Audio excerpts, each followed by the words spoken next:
Bonjour à toutes et à tous, bienvenue dans cette nouvelle émission, semaine 38. J'espère que tout le monde va bien, que vous avez passé un très bon week-end. Donc pour ma part ça va. Un peu de retard, vous l'entendez, je suis malade, vraiment malade à crever. Donc cette semaine, donc j'ai essayé de faire assez concis pour cette vidéo. Avant tout évidemment, cette vidéo est en aucun cas un conseil en investissement. Les valeurs que je propose, je n'incite pas mes auditeurs à les acheter ou les vendre. Et vous êtes seul responsable de vos investissements, évidemment. Donc cette semaine, on a eu l'inflation qui a été plutôt étonnant puisqu'on a eu plus d'inflation que prévu. Les obligations d'État sont à enfin, sur leur maximum de 4-5 ans, de 2-3 ans, pardon. Donc théoriquement, donc les indices baissent. Donc là, le CAC, on va voir graphiquement, mais pour l'instant, on est à la limite. On a des indices américains, dont le Dow Jones qui a atteint un pic à la baisse d'un an, je crois, ou il me semble. Donc on a pas mal de faits macroéconomiques qui vont impacter les marchés financiers. On a aussi les taux d'intérêt de la Fed qui ont été augmentés mercredi, il me semble, donc de 0,75 points de base, enfin 0,75%. Donc tous ces facteurs, je pense, hein, vont continuer à plonger la bourse, à faire plonger la bourse. On va commencer tout de suite, donc le pétrole. Le Brent. Le Brent a bien descendu, donc ce qui est plutôt une bonne chose pour l'inflation. Euh, donc la semaine dernière, moi je vous avais parlé de ça. Finalement, on est venu casser directement l'AMM 200. On avait une sorte de petit biseau descendant. Moi, je garderai quand même mon scénario, hein, de ce biseau-là. Mais, ouais,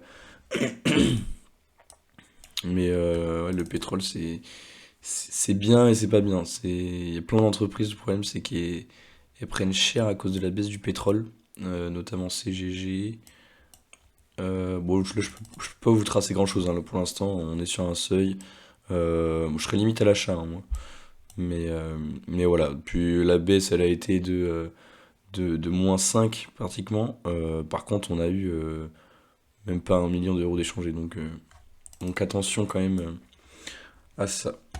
Euh, L'euro-dollar, donc l'euro par contre continue de baisser. Donc ça c'est très très négatif. Là on est à 0,9697 on va dire. C'est assez grave. C'est assez grave. Pareil graphiquement là, il y a pas grand chose à faire quoi. Si on arrive sur le bas du canal, bon bah oui, on passe à l'achat, mais c'est très très compliqué. C'est très compliqué. Un euro qui baisse autant, c'est très très compliqué. On est plus compétitif, l'euro perd vachement de valeur quand même. Alors l'Ethereum, voilà. L'Ethereum, alors nous on s'était quitté où? L'Ethereum, 1, 2, 3, 4, 5, et voilà. Samedi 5. J'avais fait la vidéo là peut-être. Bon écoutez, on a des zones clés, hein, que j'avais délimitées, euh, qui continuent à tenir, puisqu'elles tiennent ces zones mine de rien. Euh, mais très technique, hein, Ethereum, c'est vrai que c'est pas mal pour ça. Les zones sont vraiment très très bien délimitées. Pour l'instant ici on n'a pas une grosse envie des acheteurs. Euh, c'est fort probable que ça retourne, qu'on retourne déjà voir les 1000 en fait, hein, les 1000. Ça me choquerait pas. Vu l'environnement, ça me choquerait pas de voir l'Ethereum rebaisser vers les 1000 $. On va aller voir notre ami CAC 40. Alors le CAC, donc le CAC c'est moche. Malheureusement, heureusement, ce qui est bien, c'est qu'on reste quand même dans cette zone d'achat à long terme qu'on avait eu avec la guerre en Ukraine. Qu'on avait eu, c'était quand? C'était en juin, juillet. Ces zones-là ont marché. Maintenant, il faut qu'on tienne, il faut que ça tienne, puisqu'après si on casse ces niveaux-là, en fait, On pourrait très bien revenir déjà sur cette zone de prix là, donc ce qui nous emmènerait vers 5500, donc ce serait pas très chouette. Ouais, moi je dirais, si cette zone là ne tient plus, on sera dans cette zone là quoi après. Donc ça va être très compliqué, moi je ne pense rien, mais j'espère que ça va tenir en tout cas. Euh, Parce que c'est vrai qu'on a eu une grosse baisse quand même de 2,30 sur la journée. Sur la semaine, on va voir, on est à combien? On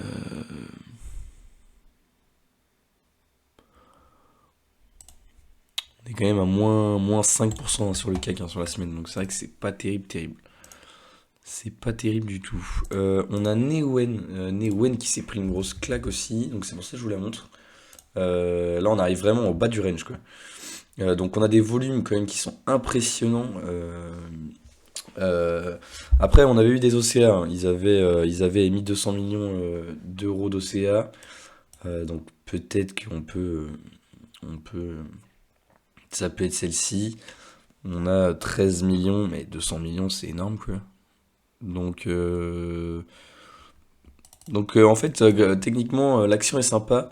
Le problème, c'est qu'ils ont émis trop d'OCA pour moi, donc ce qui va faire flancher le cours. Donc en fait, là, on est en bas du range. Normalement, on achète. Mais bah, pour moi, c'est pas le meilleur cas d'école parce qu'on sait très bien que les OCA ça bousille les actions. Donc ne rentrez pas sur Neoen. Attendez de voir ce qui se passe. Si ça réagit bien, tant mieux. Mais bon, attention aux OCA quoi. Sodexo. Sodexo, donc on a atteint les objectifs. Donc l'objectif il y a 3 semaines que je vous avais dit. On retourne sur cette zone-là. On va retravailler cette zone de 76-75. Moi, je pense que une petite bille, ça peut être intéressant, histoire de reviser rien que la moitié de cette hausse. C'est possible. À voir, la baisse n'est pas si violente que ça finalement en vue des indices. Ça me paraît pas débile. Pas débile. On a Atos. Donc Atos, bon, qui baisse. Rien à faire, hein. Si vous êtes là-dessus, rien à faire. Pour rentrer, on attendra vraiment un double bottom, des figures, une consolidation, une réduction de la volatilité pour ensuite rentrer. Puisque c'est un super dossier mais qui est totalement délaissé, c'est un peu aberrant. Bio UV, alors Bio UV, moi c'est une action que j'ai, pardon. Et donc elle a eu des résultats encore géniaux, hein. Donc c'était jeudi soir les résultats. Non, mercredi soir, de super bons résultats. Pas trop apprécié par le marché, hein, puisqu'il y en a eu un -3 vendredi. Bon, après, avec un CAC à -2,50, 2,30, pardon, voilà.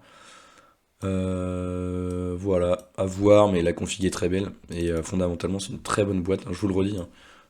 Elle est pas du tout chère, hein. Là, elle a un PER pratiquement de 15.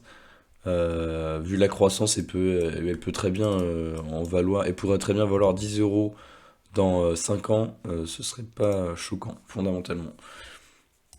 Ensuite, on a CGG, donc je vous parlais de la baisse du pétrole, donc ça a fait flancher pas mal d'actions quand même. Donc on a eu notamment CGG, hein, elle s'est cassé la gueule cette semaine.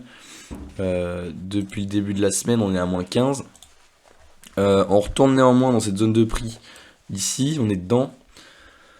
On est dedans. Donc attention. Donc je vous avais dit en plus, hein, si vous mettez un stop là, ça vous évite une baisse considérable. Donc j'espère que vous m'avez écouté. Donc c'est une zone intéressante qui va être ou non travaillée par les acheteurs, on va voir. Mais ouais, à suivre. À suivre de très près, CGG quand même. Pardon, parce qu'elle a un potentiel quand même assez intéressant aussi, hein. On a notre ami Quantum Genomics. Alors moi je suis très très intéressé par celle-ci, puisqu'on a les résultats de leur étude de phase 3 sur leurs médicaments qui font je sais plus trop quoi, la tension artérielle je crois, ou un truc comme ça.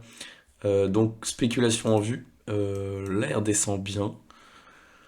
Moi, j'aimerais bien qu'il retourne ouais, les 2,60 €, 2,65 €, 70, ça me plairait pour en accumuler. Les niveaux sont déjà intéressants hein, par rapport au top qu'elle a fait. Elle a quand même perdu 12%, c'est bien. Mais intéressant, on va voir ce que ça va faire dans la semaine, parce que ça peut partir très vite hein, avec Quantum. On peut faire des plus 4 le lendemain plus 10 le lendemain plus 11. Donc autant vous dire que ça peut aller très très vite. Mais, euh, mais donc Quantum, ouais, à voir de près pour moi. On a Worldline. Worldline, je crois qu'il s'est rien passé. Il s'est rien passé. La MM qui tient quand même, hein. On le voit. Très, très intéressante la MM. Voilà. Voilà, voilà. À suivre dans les journées si la dynamique reprend par rapport à la M200. On a Visiomed Group aussi. Visiomed Group hein, qui est assez impressionnante quand même. Là, on a une belle petite congestion quand même qui se met en place, hein.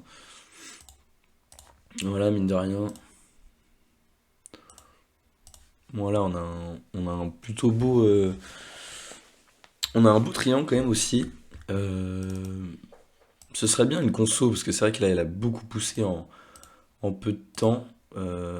Mais c'est intéressant, les volumes sont là. Intéressant hein, quand même, hein. Les volumes sont là. Bah, après, c'est pas non plus. Mais intéressant, donc à voir, hein. Là, c'est une bougie cadeau, hein. C'est une bougie, donc bougie cadeau, hein. C'est une bougie de faible amplitude. Ouais, 6%, et non. Non, ok, quand même. C'est que c'est tellement volatile qu'en fait, c'est vrai qu'on s'en rend pas compte. Ouais. Non, en fait, il n'y a pas trop de bougies cadeau là. Non, bah intéressant, intéressant. À voir l'évolution du triangle hein, et dans la semaine prochaine. Et je voulais vous parler de Vetoquinol, puisqu'il s'est ramassé. Pourtant, c'est une action que j'aime bien quand même. Mais les fondamentaux se dégradent et ça devient de pire en pire. Là, ouais, on a une grosse, grosse, grosse baisse. Avec un peu de l'équipe, peu de volume. Pardon. On a peu de volume, en moins 18%. Bah, c'était assez compliqué. Bon, après, on garde un seuil hein, pour l'instant. Mais, euh, mais à suivre, et puis à suivre. Par contre, les actions comme ça, vu que beaucoup de choses baissent, beaucoup d'actifs baissent, ce sera des actions intéressantes pour re-rentrer plus tard, puisque les fondamentaux vont pas se dégrader jusqu'à la fin de la société, quoi. Donc celle-ci, elle est très intéressante quand même, néanmoins, Vetoquinol.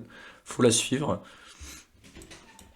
J'ai pas beaucoup de zones délimitées hein, sur d'achat. Ce niveau-là m'intéresserait éventuellement. Donc là, on est là déjà sur les 70. Donc pourquoi pas? Pourquoi pas? Elle est plutôt intéressante quand même. Donc voilà, donc à voir pour la suite. Mais intéressante, ça, Vetoquinol.